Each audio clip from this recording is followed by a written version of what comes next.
Um, all right, guys, we'll get started. It seems like we're gonna have a small group. If anyone else joins, I'll let them in as we go. Um, as we've got such a small group, what would be quite nice to do? So obviously we're going to look at nutrition.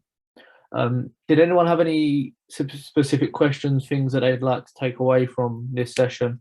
Now would be a good opportunity to kind of ask them questions or give me an idea of what you're looking to take away, so that I can maybe tailor it a little bit more specific to the few of you in the room. Feel free to unmute yourself or type in the chat. You must have some questions. You haven't come here to not learn anything.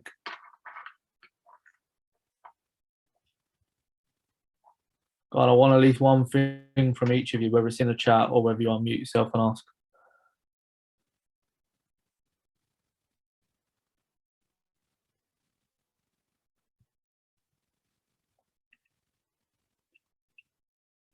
How do you balance it between going too far with what you're planning and that taking over everything, and just keeping it sensible so that you are balancing it with your exercise as well as having the freedom to still eat responsibly?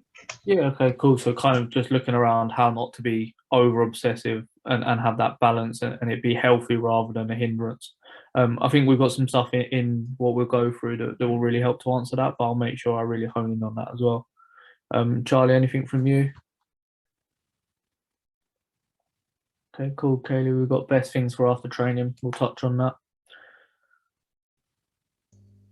Would you recommend using any supplements? Okay, cool. Yeah, brilliant. We'll touch on supplements then as well. I imagine like protein's probably the main one that we're talking about, but we can talk in more detail about them. What I'll do is we'll start to go through. I'd like this to happily be interactive. So if you've got any questions, just unmute yourself, ask me a question, or throw it in the chat, ask me a question, and we'll just kind of crack on from there. Right. We'll keep it. We won't stay on too long either. We'll kind of go for the half an hour, maybe a little bit on over if we're still going. But there'll be plenty of opportunities to ask questions and stuff like that. Can you just give me a thumbs up if you can see the screen okay and you can see the slides? Lovely. Cool. We'll skip this bit.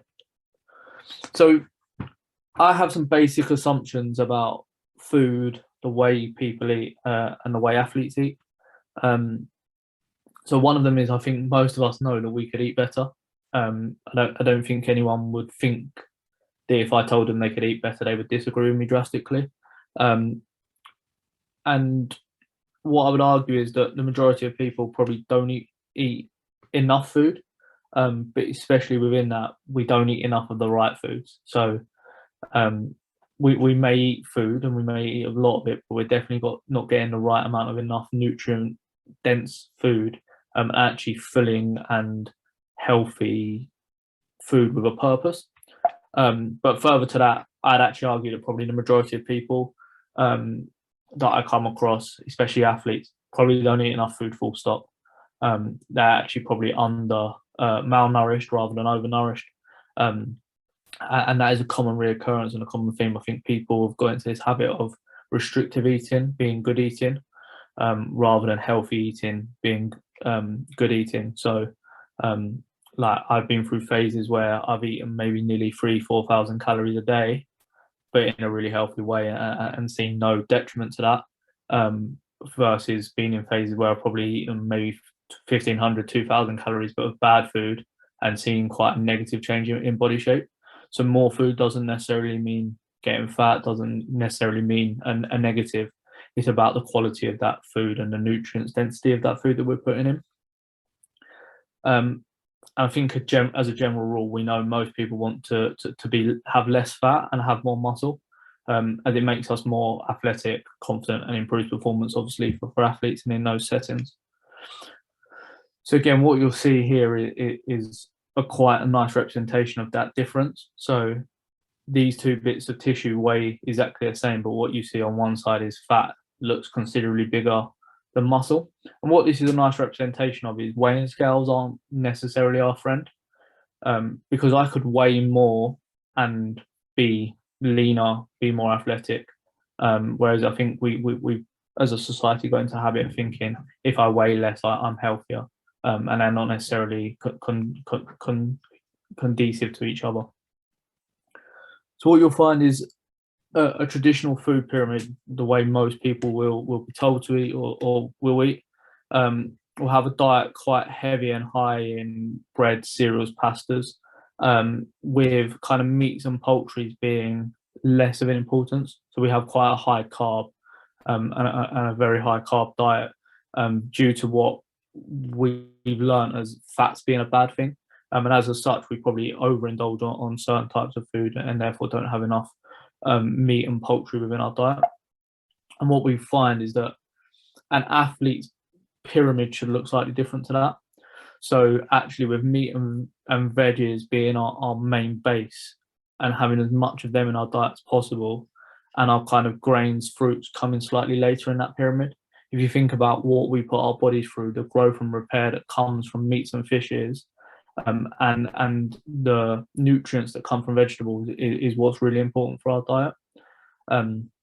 So again, going back to that question of how to manage a balanced diet, what I quite like to start to think about is just principles. So for me, every meal should have a source of protein. Every meal should have a good source of and a large source of vegetables and nutrients. And then we should keep our grains and nuts to kind of a third of a plate at most, rather than kind of loading our plate up with pasta with only a little bit of kind of fish or meat within that, which is what a lot of people do. So again, I like general principles because I think it allows people to follow them quite naturally. So nutrients in food have three main functions: promotion of growth and development, provision of energy, regulation of metabolism, and then they can be broken down into 6 different categories: carbohydrates, fats, proteins, vitamins, minerals, and water. Can each of you just in the chat for me name a main source of carbs, a main source of fat, and a main source of protein that you would eat in your diet?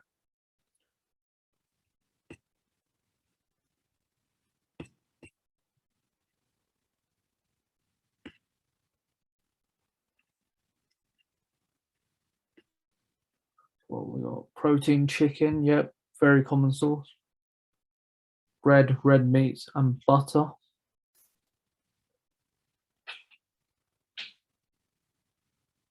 Sounds like a really nice steak sandwich there, Charlie.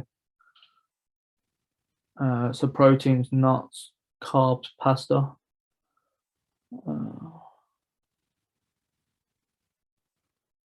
So nuts are an interesting one because they can kind of sit into 2 categories. They can be a fat source, but they do also have a protein source. So you just have to be careful in eating them in moderation, because if you eat them for the large protein source, then you may overdo your kind of fat consumption. So it's just about having that understanding and balance of what's in a food.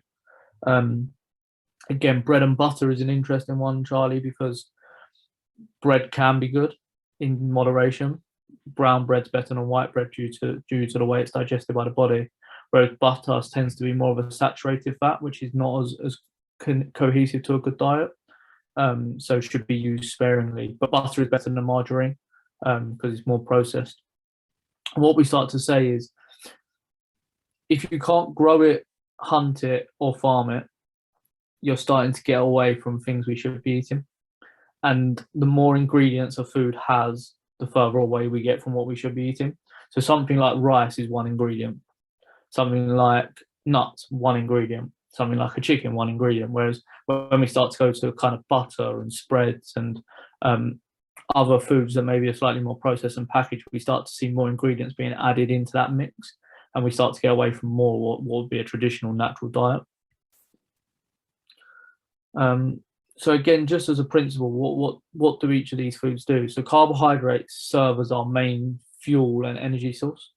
So if we've got days where we've got large amount of competition, large training schedules, we're going to need to fuel the body for that. And what I like to compare carbohydrates to is like a petrol for a car.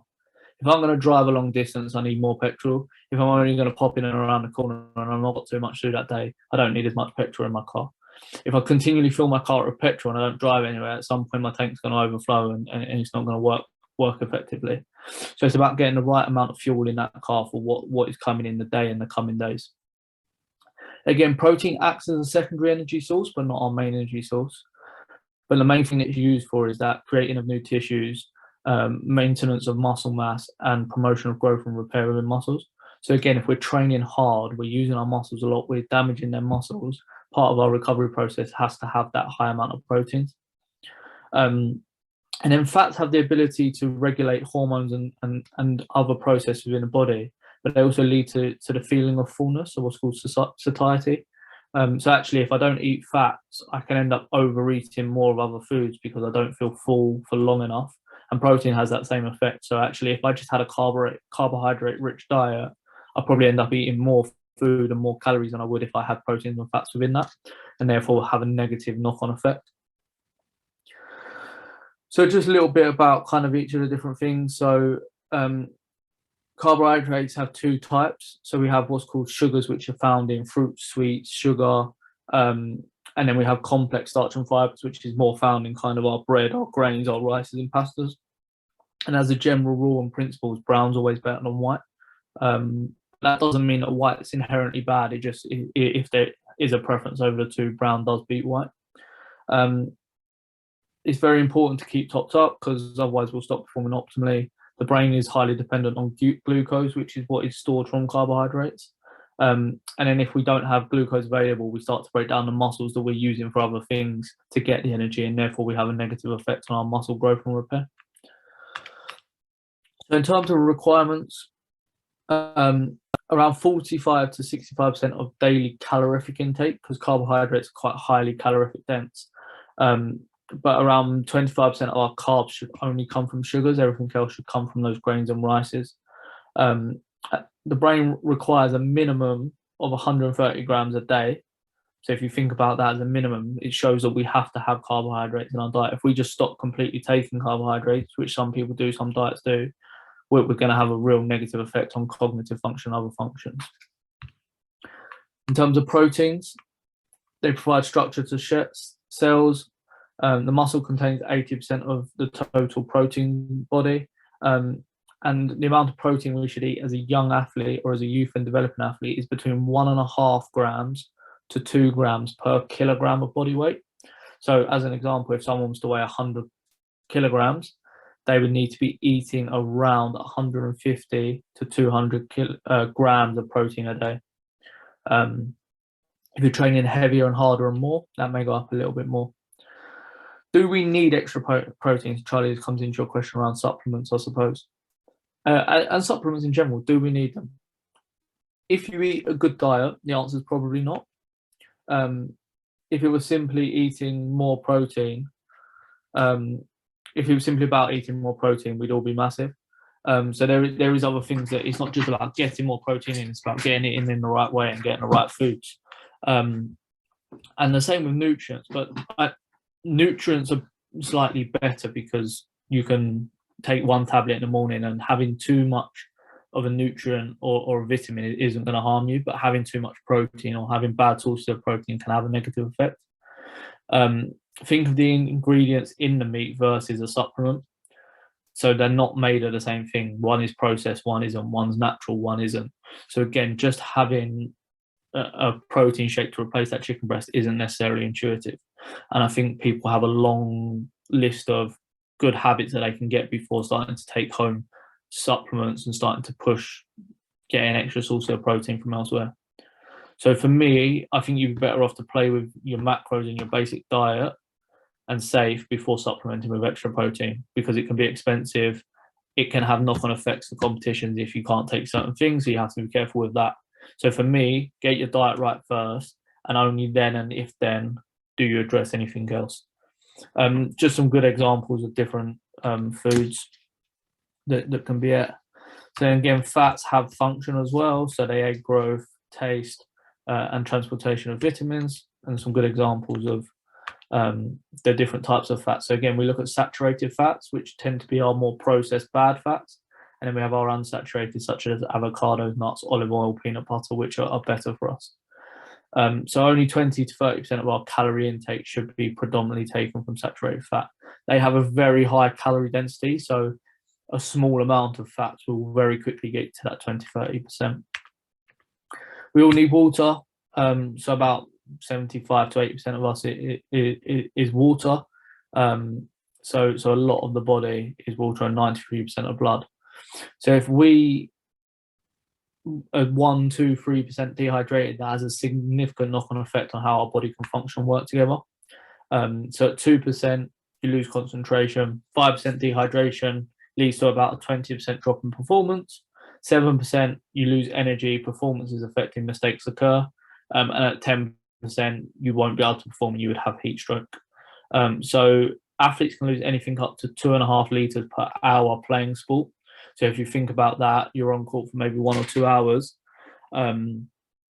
You could actually lose maybe 2.5, 3 litres of fluid just from sweat and popping out.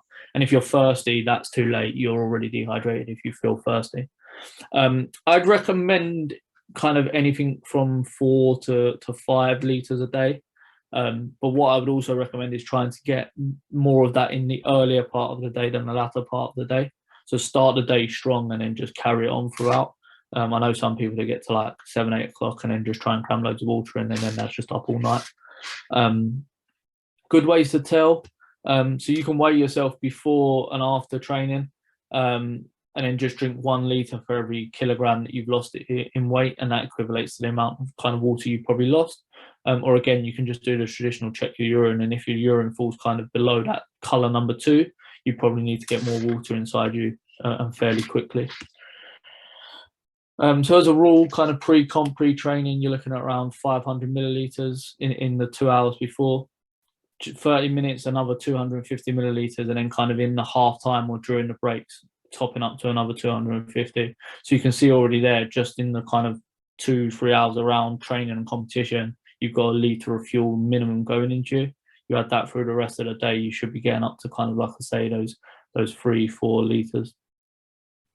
Drinks contain electrolytes, carbohydrates to help with glucose replenishment, but be careful what ones you choose. So stuff like Lucozade is really high in sugar, so try and pick ones that have electrolytes as opposed to just high in sugar and high in processed ingredients. Don't drink freezing food as freezing drinks, as they actually don't get absorbed well enough and you have less of an effect. So avoid fizzy drinks and just aim for a nice cool drink rather than a cold drink. Again, just some food ideas, but I'll send these out and you can attack them later. Anyone got any questions at this point?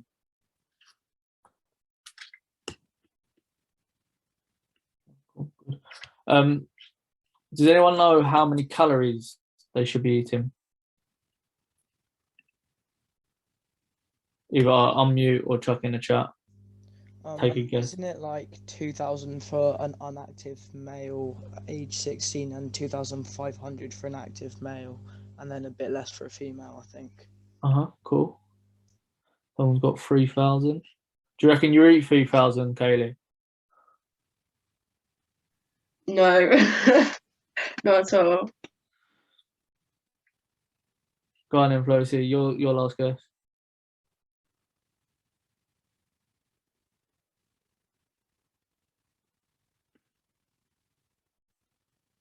2,500.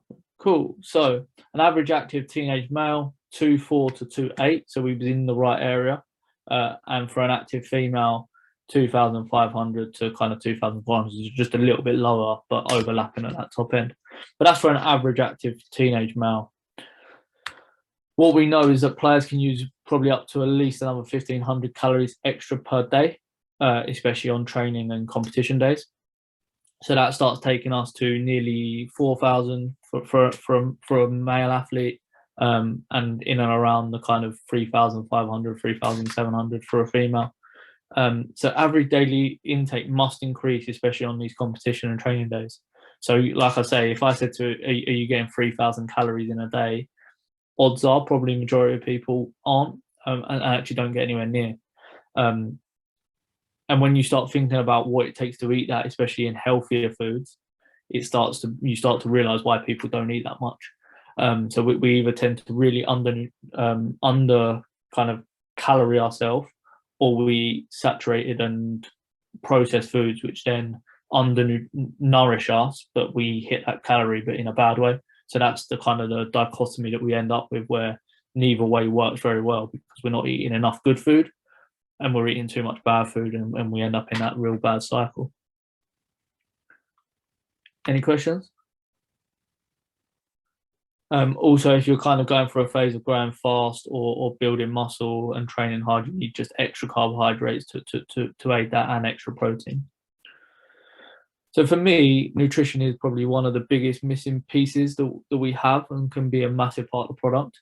So training, recovery, nutrition are the three things that can really aid performance that we have control over. And I think definitely nutrition is one that we highly miss out on, and we don't. It's almost like saying, if I could give you a magic pill and you could be an elite athlete, would you take it? And people go, yeah, but then it's just eating well and no one does it. And we'll touch more on recovery in the next workshop. But again, resting, sleeping, eating and drinking are the base of that hierarchy of recovery for me. So 2 really good rules to follow. 99 out of 100 things you eat should only have 1 ingredient. So I mentioned this earlier, but chicken breast is chicken breast. There's nothing else in it. Rice is rice. There's nothing else in it. The more food you eat that you know what it is, and it is only what it is, the better your diet will be. So again, principles and rules. Don't eat things that have multiple ingredients in them where you can avoid it. And again, this is a little bit of a crude one, but if you couldn't have eaten it 2,000 years ago, it's probably processed and therefore harder for the body to digest and utilize, and probably doesn't have the nutritious effects that we're looking for. If you can't hunt it, catch it, grow it, probably again getting away from the things we should be eating.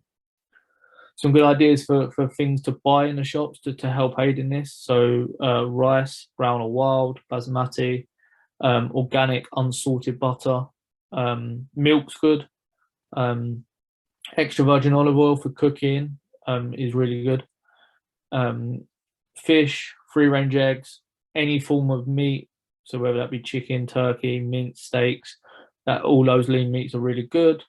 Lots of vegetables, lots of leafy greens, and I mean lots. Like you could eat 500 grams of spinach and still need more greens, so don't be afraid to pile on the greens into your diet. They're very low in calories and are very good in nutritious intake. Frozen berries and different things like that, as well as potatoes. Some good things for if you're starting to think about cooking for yourself or getting more kind of on it as a family. Slow cooker, really good. You can put loads of food and ingredients in there and it just cooks away over kind of 8 to 10 hours. Boom, you've got delicious food. You can make a big batch of it. Tupperware to help plan and make your meals. I'm a big proponent of, if I'm making dinner and my dinner's relatively healthy, I'll just make more of it and I'll have that for lunch for the next couple of days, because what I need for dinner I tend to eat for lunch as well. And smoothies are another really good way to get those nutrients in through kind of more fruit and veg intake. So then finally, for me, kind of big take-home messages: where possible, eat real foods. Always eat breakfast. I see a lot of athletes who skip breakfast. It's the most important meal of the day. The same as with our water. If we can get the bulk in at the start and then ease it out throughout the day, that's better for our body, better for our digestion, and gets the ball rolling a lot earlier. Snack well, keep hydrated. Eat your big meals around your workouts and your sport, and eat protein with every meal. Avoid the things we know we should avoid, and then just plan your meals, and don't always listen to marketing, because some things get marketed as higher protein, good for you, and actually they're not what they're mass marketed to be as. Cool, so that's kind of me rattled through. I'm going to open it out to some individual questions, and we can have the floor to go through some more stuff in detail and dig into any of that if you want.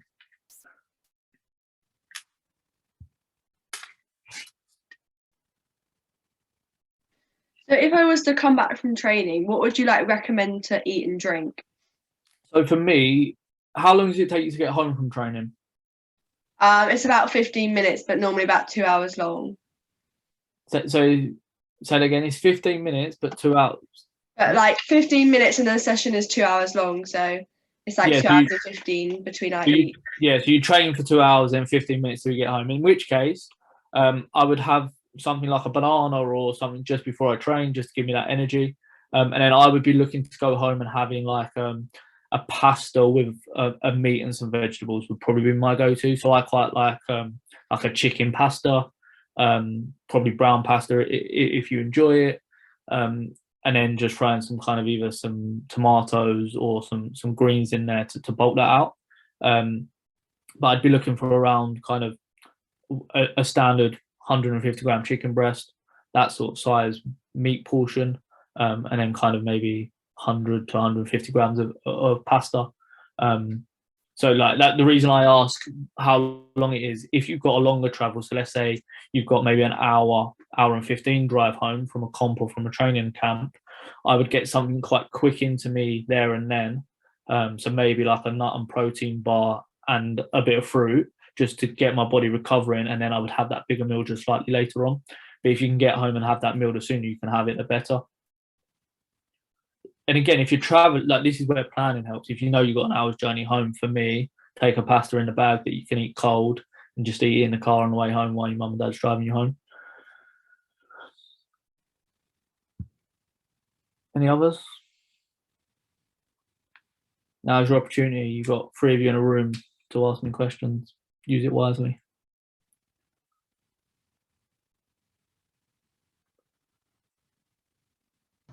Is there any benefit in having smaller meals, but perhaps a bit more frequently than having like 3 large meals very structurally? There can be. So the main 2 benefits to that.